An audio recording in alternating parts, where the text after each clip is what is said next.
నమస్కారం ఫ్రెండ్స్. మీరు ప్రతిరోజు బిజీగా ఉంటున్నారా? కానీ మీరు ఎందుకు ఈ పనులు చేస్తున్నారో ఎప్పుడైనా ఆలోచించారా?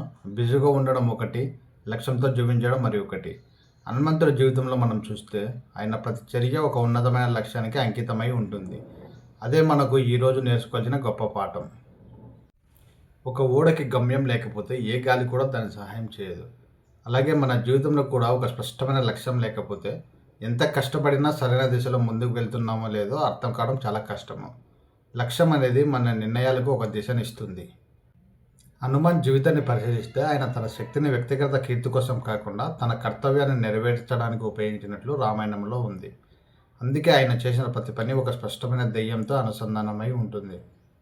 ఈ స్టోరీ మనకు చెప్పే సందేశం ఏమిటంటే, మీ ప్రతిభకు ఒక విలువ ఉంటుంది, కానీ అది ఏ లక్ష్యానికి ఉపయోగపడుతుందో అదే మీ జీవితాన్ని నిర్వహిస్తుంది. ఫ్రెండ్స్, ఒకసారి ఆలోచించండి. హనుమంతునికి అపారమైన బలం ఉంది. ఆయన కావాలనుకుంటే తన శక్తిని ప్రపంచానికి చూపించి పేరు కీర్తి సంపాదించుకోవచ్చు, కానీ ఆయన ఎప్పుడూ అలా చేయలేదు. ఫ్రెండ్స్, మీ అందరికీ తెలుసు, రామాయణంలో ఒక కీలక ఘట్టం ఉంది. సీతాదేవిని వెతికి పెట్టే బాధ్యత వానర సేనకు అప్పగించబడుతుంది. రోజులు గడుస్తాయి, సముద్రం అడ్డుగా ఉంటుంది, అందరూ నిరాశగా చెందుతారు. ఆ సమయంలో జామవంతుడు హనుమంతుడి వైపు తిరిగి, ఈ పనిని నువ్వు మాత్రమే చేయగలవు అని చెప్తాడు. ఆ తర్వాత జామవంతుడు, నీలో ఉన్న శక్తిని నువ్వే మర్చిపోయావని గుర్తు చేస్తాడు. ఆ మాటలు విన్న హనుమంతుడు తన బలం గురించి ఎప్పుడూ గొప్పలు చెప్పలేదు. నేను గొప్పవాడిని అని కూడా అనలేదు. ఆయన మనసులో ఒక ఆలోచన ఉంది, ఈ కార్యం విజయవంతం కావాలి అని. ఫ్రెండ్స్, అక్కడి నుంచి ఆయన మహా ప్రయాణం ప్రారంభమవుతుంది. సముద్రం దాటినప్పుడు మైనక అనే పర్వతం అడ్డు వస్తుంది. విశ్రాంతి తీసుకోమని ఆహ్వానిస్తుంది. హనుమంతుడు గౌరవంగా నమస్కరించాడు, కానీ ఆగడు. ఎందుకంటే ఎప్పుడైతే మనం కంఫర్ట్ని కోరుకుంటామో మన లక్ష్యాన్ని అనేది మర్చిపోతామో. ఆ తర్వాత సురస అనే రాక్షస అడ్డంకి ఎదురవుతుంది. హనుమంతుడు బలం మాత్రమే కాదు, తెలివిని కూడా ఇక్కడ ఉపయోగిస్తాడు.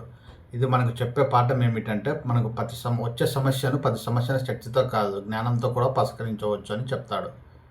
లంకలోకి వెళ్ళిన తర్వాత కూడా ఆయన తొందరపడలేదు. ప్రతి చోట జాగ్రత్తగా వెతుకుతాడు. చివరకు అశోక వాటికలో సీతాదేవిని కనుక్కుంటాడు. తన సందేశాన్ని వినయంతో అందించి సీతమ్మకు ఆశను కలిగిస్తాడు. తిరిగి వచ్చాక నేను మాత్రమే ఈ పని చేయగలనని ఎప్పుడు చెప్పలేడు. తను చేసిన పనికి మొత్తం శ్రీరాముని సేవలో భాగమని భావించాడు.